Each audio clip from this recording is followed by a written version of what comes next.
What's up, everybody? It's JT Sports. I'm back to you guys with another video. In this video, I'm going to be talking about the impact players for the San Francisco 49ers going into the 2019 NFL season.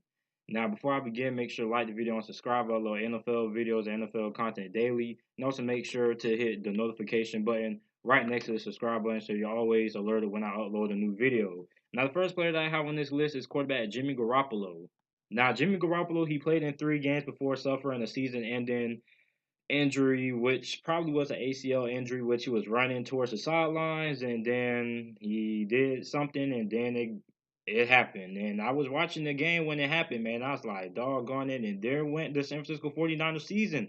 So now I have to look forward to another year of seeing how good is Jimmy Garoppolo going to be playing a full season. Before he got injured, he passed for 718 passing yards, had 5 touchdowns, threw 3 interceptions, and was completing 59.6% of his passes. So I don't really know what to expect, man, because I only have a small sample size to go by. But I'm expecting that he puts up pretty solid numbers this season. The next person I have on this list is wide receiver DEEBO Samuel. Now, San Francisco 49ers, they drafted him in the second round of this year's NFL draft.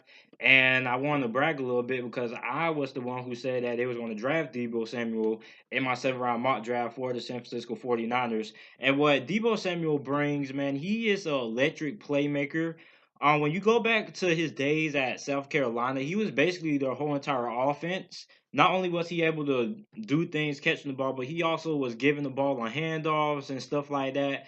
So Kyle Shanahan, man, he's an innovative head coach. He should find ways to get this guy the ball.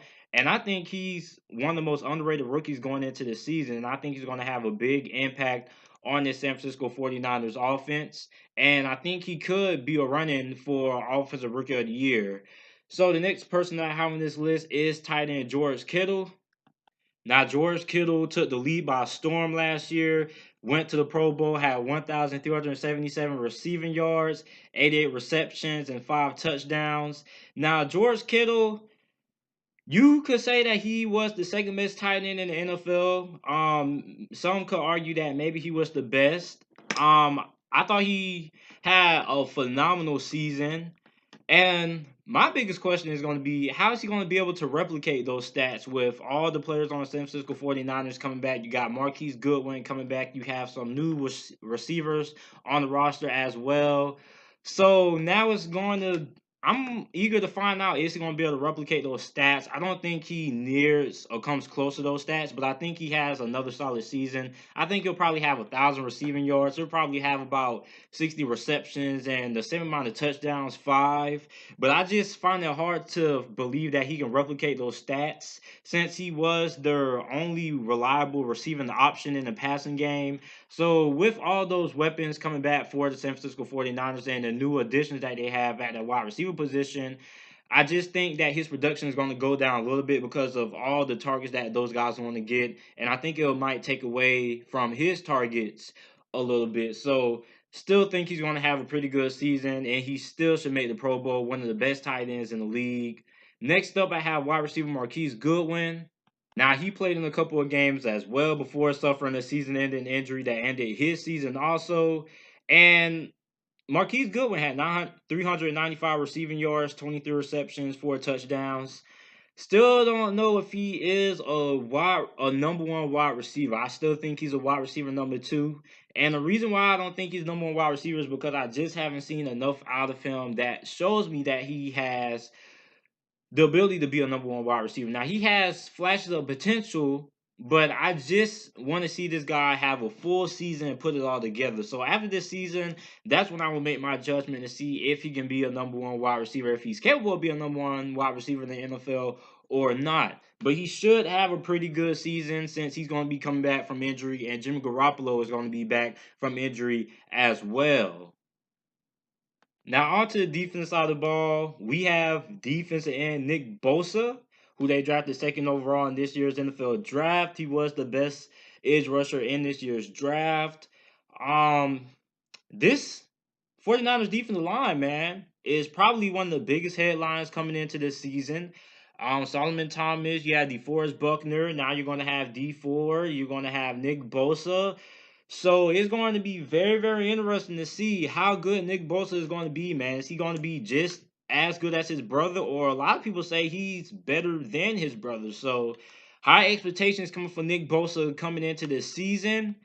10 sacks is the expectations for Nick Bosa. 10 sacks is my expectations for Nick Bosa. And I know people are going to be like, he's just a rookie. How can you have that high of an expectation? I know he's a rookie, but people said he was supposed to be better than his brother, Joey Bosa, who is one of the best edge rushers in the NFL.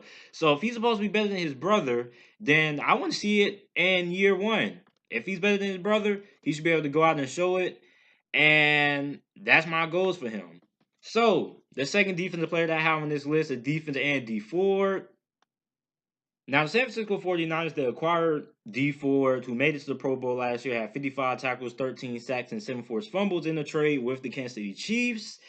And I'm eager to see how good he's going to be, man, because I think he might be a one-hit wonder. I'm just not that high on him, man. I don't think he can replicate that season that he had again. I think he got. I just don't know, man. I just don't know how I feel about him. I just feel that probably was the best season that we're going to get out of him. I don't think he's a 10 sack guy. I think he's more of an 8.5 sack, 9 sack guy, which is pretty good. But I just don't think he's going to have over 10 sacks with all the talent that's on this San Francisco 49ers defensive line, all the good pass rushers that they have. So I just think that's going to take away from his stats. But I still think he's a good addition to the San Francisco 49ers defense. And he is going to improve the defense by a lot. Now, the next player that I have on this list is defensive tackle DeForest Buckner. He had a breakout season last year. He went to the Pro Bowl, had 67 tackles and 12 sacks. And he's going to be a force, man. Now you got Nick Bosa, you got Solomon Thomas there, you got D Ford. So he is going to be a force there down in that interior of that defensive line. You don't really it's hard to find a lot of good defensive tackles that can actually get after the quarterback other than him, Aaron Darnold, that are actually elite pass rushers at that defensive tackle position that can actually give you 12 sacks from that position down there. So he's going to have a very, very good season, and I'm expecting him to have pretty much a Pro Bowl caliber season, and I think he'll probably have 9 sacks this year. The next person I have on this list is cornerback Richard Sherman. Richard Sherman had 37 tackles, 4 pass deflections, and 1 fumble recovery. This season he was solid. Not the same player he was years ago, but solid. He's still a very good starter. I don't know if you can put him in that top 10 cornerback conversation anymore. He kind of dropped off, but he's still a very solid cornerback at the most. And with Richard Sherman, you're getting a guy, he's still a pretty good corner. I think he'll have a pretty solid impact on the San Francisco 49ers. Secondary, even though I still think they need to fill some holes at that safety position, that is probably their biggest hole going into this season. Next up, we have newly acquired linebacker Quan Alexander. Now, he got injured as well, having a ACL injury that sidelined him for the rest of the season. He had 45 tackles, 1 sack, 2 pass deflections, and 2 forced fumbles. And now he's going to be that linebacker, when he's healthy, man, he's a very, very good linebacker. Very fast, very quick, man. You're not going to break a lot of tackles when Quan Alexander gets his hands on you. And that is pretty much when this guy gets his hands on you, you're going down 99.9% of the time. So he's a very good addition to the San Francisco 49ers linebacking core. Gives them a veteran presence, So very good addition. And I think he's going to have a big impact on this defense going forward into the 2019 NFL season. The last player that I have is cornerback Jason Verrett. Now, he didn't play for the LA Chargers at all last season, and then he ended up signing a 1-year deal with the San Francisco 49ers.